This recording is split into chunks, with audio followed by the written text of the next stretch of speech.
afternoon po. Nandito po tayo kasama ang mga in charge sa mga project na ito. Walang iba kundi si Architect Homer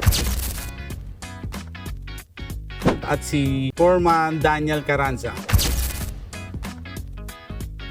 Foreman, kamusta naman ang naging kalagayan ng paggawa dito? Okay naman po sa tulong ng aming grupo, sa tulong ng aking mga kasamahan. Okay naman po ang aming production at napabilis ang aming gawain dito dahil sa mga pagtulong-tulong ng ating mga kasamahan.